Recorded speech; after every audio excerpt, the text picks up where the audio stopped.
ಇಂದ ಬರ್ತಾ ಒಂದು ವಾಟ್ಸಪ್ ಮೆಸೇಜ್ ನೋಡಿದೆ. ಆ ವಾಟ್ಸಪ್ ಮೆಸೇಜಲ್ಲಿ ಅವ್ರಿಗೆ ಹಿಂದಿನೂ ಸರಿಗೆ ಬರೋಲ್ಲ, ಭಾಳ ಕಷ್ಟಪಟ್ಟು ಹಿಂದಿನೂ ಮಾತಾಡ್ತಾ, ಜೊತೆಗೆ ಭಗವಧ್ವಜ ನಾವು ಆರಿಸ್ತೀವಿ. ಆದರೆ ಕಾಂಗ್ರೆಸ್ನವರು ಮತ್ತು ಸರ್ಕಾರ ಈ ತಾಲಿಬಾನ್ ಧ್ವಜ ಆರಿಸಿದ್ರು.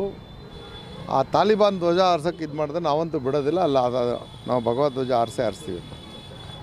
ನನಗೆ ಬೇಸರ ಆದದ್ದು ಏನಂದರೆ, ರಾಷ್ಟ್ರಧ್ವಜವನ್ನು ಅಗೌರವದಿಂದ ಕಾಣ್ತಾ ಇರ್ತಕ್ಕಂಥ ರವಿಗೆ ಬುದ್ಧಿ ಭ್ರಮಣೆ ಆಗಿದೆಯಾ? ಅಲ್ಲಿ ಆರಿಸಿರೋದು ಇವತ್ತು ರಾಷ್ಟ್ರಧ್ವಜನ, ಅದನ್ನು ತಾಲಿಬಾನ್ ಧ್ವಜ ಅಂತ ಹೇಳ್ತಾರಲ್ಲ.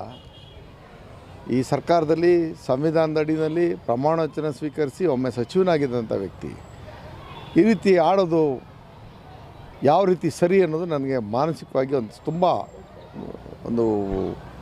ವಿಚಲಿತನಾದೆ. ಸಮಯೋಚಿತವಾಗಿ ಇವತ್ತು ನಮ್ಮ ಪ್ರೆಸ್ ಮೀಟ್ ಇತ್ತು. ಅಲ್ಲಿ ಬಂದಾಗ ಯಾರೋ ಸ್ನೇಹಿತರು ನಮ್ಮ ಸುನೀಲ್ ಕುಮಾರ್ ಬಗ್ಗೆ ಕೇಳಿದ್ರು. ಆ ಸುನೀಲ್ ಕುಮಾರು ಆ ಪರಶುರಾಮನ ಪುತ್ಳಿ ವಿಚಾರದಲ್ಲಿ ಅವ್ರು ಮಾಡಿರ್ತಕ್ಕಂಥದ್ದು, ನಡ್ಕೊಂಡಿರ್ತಕ್ಕಂಥ ರೀತಿ ಇವತ್ತು ನಿಮ್ಮ ಮಾಧ್ಯಮದವ್ರು ನೀವು ಅದನ್ನು ಕ್ಲಿಪ್ಪಿಂಗ್ ತಗೊಳ್ಳೋಕ್ಕೆ ಆಗಲ್ಲ. ಅಲ್ಲಿದೆ ಪ್ಲಾಸ್ಟರ್ ಆಫ್ ಪ್ಯಾರಿಸ್ದು ಮೂರ್ತಿ ಮಾಡಿದ, ಹೊಡೆದು ಕಳಿಸಿದ್ದಾರೆ ಮೀಡಿಯಾದವ್ರಿಗೂ. ಪರಶುರಾಮ ಕ್ಷೇತ್ರ ಅಂತಂದರೆ ಇಡೀ ಕರಾವಳಿ ಪ್ರದೇಶ. ರಾಮ ಒಂದು ಅವತಾರ ಆದರೆ ಪರಶುರಾಮನು ಇನ್ನೊಂದು ಅವತಾರನೇ. ಈಗ ಧರ್ಮದ ಬಗ್ಗೆ ಮಾತಾಡೋರ ಹತ್ರ ಇಂಥ ವಿಚಾರಗಳಿದ್ದಾವೆ. ಅದ್ರ ಜೊತೆಗೆ ರಾಷ್ಟ್ರಧ್ವಜದ್ದು ನನಗೆ ಕೇಳಿಸ್ತು. ಅದಕ್ಕೋಸ್ಕರ ನಾನು ಅದನ್ನು ಒಬ್ಬ ಭಾರತ ದೇಶದ ಪ್ರಜೆಯಾಗಿ, ನಾನೊಬ್ಬ ಶಾಸಕ ಅನ್ನೋದಕ್ಕಿಂತ ಈ ದೇಶದ ಪ್ರಜೆ, ನಾನು ನನ್ನ ಧ್ವಜಕ್ಕೆ, ನನ್ನ ರಾಷ್ಟ್ರಕ್ಕೆ ಮೊದಲ ಗೌರವ ಮತ್ತು ಅದಕ್ಕೆ ಧಕ್ಕೆ ಉಂಟಾಗೋ ಸಮಯದಲ್ಲಿ ನಾವು ಯಾವುದೇ ರೀತಿ ಹೋರಾಟಕ್ಕೂ ನಾವು ಸಿದ್ಧ. ಅದನ್ನೇ ಇವಾಗ ನಾನು ದೂರಿನ ರೂಪದಲ್ಲಿ ಇಂಥವ್ರ ಬಗ್ಗೆ ಕ್ರಮ ತೆಗೆದುಕೊಳ್ಳಿ ಅನ್ನೋದನ್ನು SP ಅವ್ರಿಗೆ ನಾನು ಇವತ್ತು ದೂರು ನೀಡಿದ್ದೆ. ಬೆಳಿಗ್ಗೆ ಒಂದು ಆಕ್ರೋಶಭರಿತವಾಗಿ ಅವ್ರ ಬಗ್ಗೆ ಒಂದು ಸ್ವಲ್ಪ ಪದಪ್ರಯೋಗ ಮಾಡಿದ್ರಿ. ಅದಕ್ಕೀಗ ಪ್ರತಿಯಾಗಿ ಅವರು ಸೀಡ್ಲೆಸ್ ಅನ್ನೋ ಪದನ ಉಪಯೋಗಿಸಿದ್ದಾರೆ. ಸಂತೋಷ.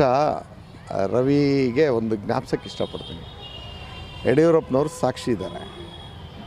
2008ರಲ್ಲಿ ನರೇಂದ್ರ ಸ್ವಾಮಿ ಪಕ್ಷೇತರನ ಗೆದ್ದಿದ್ದ ಅನ್ನೋದನ್ನು ಈ CT ರವಿ ಎಷ್ಟು ಸರಿ ನನಗೆ ಫೋನ್ ಮಾಡಿದ್ದು, ನನ್ನನ್ನು ಗೋಗರ್ದಿದ್ರು, ಯಾರ್ಯಾರು ಬಂದು ನನ್ನನ್ನು ಅವತ್ತು ಬೇಡಿಕೆ ಇಟ್ಟಿದ್ರು.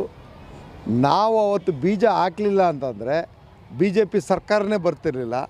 ಈಗ ಅವರು ಯೋಚನೆ ಮಾಡಬೇಕು, ಒಂದು ಸರ್ನೂ BJP ಸರ್ಕಾರ ತನ್ನ ಸ್ವಂತ ಬಲದಿಂದ ಬಹುಮತ ಗಳಿಸಿ ಜನಾಭಿಪ್ರಾಯದ ಆಧಾರದ ಮೇಲೆ ರಾಜ್ಯದಲ್ಲಿ ಆಡಳಿತ ಮಾಡೇ ಇಲ್ಲ.